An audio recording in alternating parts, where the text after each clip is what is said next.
Hi എല്ലാവർക്കും head കോഡ്സിൻ്റെ പുതിയൊരു വീഡിയോയിലോട്ട് സ്വാഗതം. ഇന്ന് നമ്മൾ നോക്കാനായിട്ട് പോകുന്നത് എന്താണ് സെർവർ. നിങ്ങൾ പലപ്പോഴും ഗൂഗിൾ പേൻ്റെ സെർവർ ഡൗൺ ആയിട്ട് കേട്ടിട്ടുണ്ടാവും, അതുപോലെ ബാങ്കിൻ്റെ സെർവർ, വാട്സപ്പ്, അങ്ങനെ ഒരുപാട് സെർവർ ഡൗണുകളുടെ കഥകൾ നിങ്ങൾ കേട്ടിട്ടുണ്ടാവും. അപ്പോൾ ആ സെർവർ എന്താണെന്നാണ് ഇന്നത്തെ വീഡിയോയിൽ നോക്കാൻ പോകുന്നത്.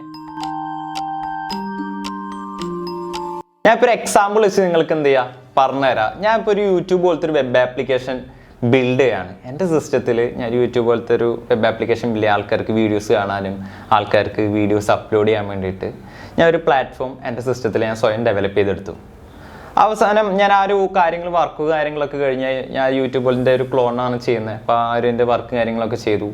എനിക്കിതിന് പബ്ലിക്കലി അവൈലബിൾ ആക്കണം. അതായത് ഞാൻ ചെയ്ത സൈറ്റ് എനിക്ക് പബ്ലിക്കലി അവൈലബിൾ ആക്കണം. ഇപ്പോൾ എൻ്റെ ഫ്രണ്ട്സിനോ എൻ്റെ ഫാമിലിക്കോ അല്ലെങ്കിൽ എൻ്റെ യൂട്യൂബ് വീഡിയോ കാണുന്ന നിങ്ങൾക്ക് ഇതിൻ്റെ ലിങ്ക് അയച്ചു തരണം, അല്ലെങ്കിൽ നിങ്ങൾക്ക് ഇത് ആക്സസ് ചെയ്യണം, നിങ്ങൾക്ക് ആ സൈറ്റിൽ കയറാൻ പറ്റണം എന്ന് ഞാൻ വിചാരിക്കുകയാണ്. അപ്പോൾ ഞാനത് ഡയറക്റ്റ് ചെയ്യേണ്ടത് എന്താണെന്ന് വെച്ച് കഴിഞ്ഞാൽ ഒരു സെർവർ എടുക്കണം. സെർവർ എടുത്തിട്ട് സെർവർ എന്ന് ബേസിക്കലി ഒരു കമ്പ്യൂട്ടർ തന്നെയാണ്. അതായത് നമ്മുടെ സിസ്റ്റം പോലെ തന്നെ സെയിം ഒരു കമ്പ്യൂട്ടറാണ് സെർവർ. അപ്പോൾ ഞാൻ എന്ത് ചെയ്യും, ഈ സെർവർ എടുത്തിട്ട് സെർവറിൽ അകത്തേക്ക് എന്ത് ചെയ്യും, എൻ്റെ സിസ്റ്റത്തിലാണ് ഞാൻ ഫയൽ കാര്യങ്ങൾ കിടക്കുന്നത്, കോഡ് ചെയ്ത ഫയൽസും കാര്യങ്ങളും എടുക്കുന്നത് എൻ്റെ സിസ്റ്റത്തിലാണ്. ഈ ഫയലൊക്കെ കോപ്പി ചെയ്തിട്ട് എന്ത് ചെയ്യും, സെർവറിൽ കൊണ്ടുപോയിട്ട് ഇടും.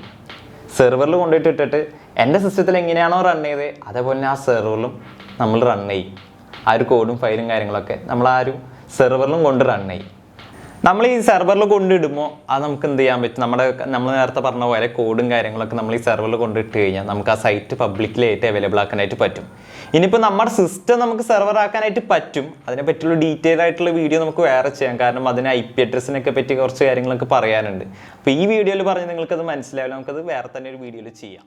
നിങ്ങൾ യൂട്യൂബിൽ വീഡിയോ ഇടുമ്പോൾ, അതായത് നിങ്ങൾ എഡിറ്റ് ചെയ്തെടുത്തൊരു വീഡിയോ നിങ്ങൾ യൂട്യൂബിൽ ഇട്ടിട്ട് നിങ്ങളുടെ സിസ്റ്റത്തിന് ഡിലീറ്റ് ആയാലും യൂട്യൂബിൽ നിന്ന് അത് പോകുന്നില്ല. എന്തുകൊണ്ടാണ്?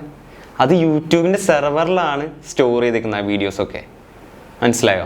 നിങ്ങൾ അപ്ലോഡ് ചെയ്ത വീഡിയോസ് കാര്യങ്ങളൊക്കെ യൂട്യൂബിൻ്റെ സെർവറിലാണ് സ്റ്റോർ ചെയ്തിട്ടുണ്ടാവുക. അതുപോലെ തന്നെ ഈ സെർവർ എപ്പോഴെങ്കിലും ഓഫായി പോയി കഴിഞ്ഞാൽ നിങ്ങൾക്ക് ആ വെബ് ആപ്ലിക്കേഷനും ആക്സസ് ചെയ്യാനായിട്ട് പറ്റില്ല. ഓക്കെ, അപ്പോൾ ഇതാണ് സെർവർ എന്ന് വെച്ച് കഴിഞ്ഞാൽ. സെർവറിൽ പിന്നെ കൂടുതൽ ഡീറ്റെയിൽ ആയിട്ടൊന്നും പറയാനില്ല. ഇത്രയുള്ള ഒരു സെർവർ എന്ന് വെച്ച് കഴിഞ്ഞാൽ 24/7 റണ്ണിങ് ആയിരിക്കും. അതുപോലെ അതിൽ നല്ല ഇൻ്റർനെറ്റ് സ്പീഡും കാര്യങ്ങളും ഉണ്ടായിരിക്കും. ബേസിക്കലി ഒരു കമ്പ്യൂട്ടർ തന്നെ. ഓക്കെ, അപ്പോൾ ഇതിൽ എന്തെങ്കിലും ഡൗട്ട്സ് കാര്യങ്ങൾ ഉണ്ടെന്നുണ്ടെങ്കിൽ അടിയിൽ കമൻറ്റ് ചെയ്യുക. എന്തെങ്കിലും വീഡിയോസിന് എന്തെങ്കിലും ഇഷ്യൂസ് ഉണ്ടെങ്കിൽ അടിയിൽ കമൻറ്റ് ചെയ്യുക. ഓക്കെ, അപ്പോൾ അടുത്തൊരു വീഡിയോ വരുന്നതായിരിക്കും. ബൈ.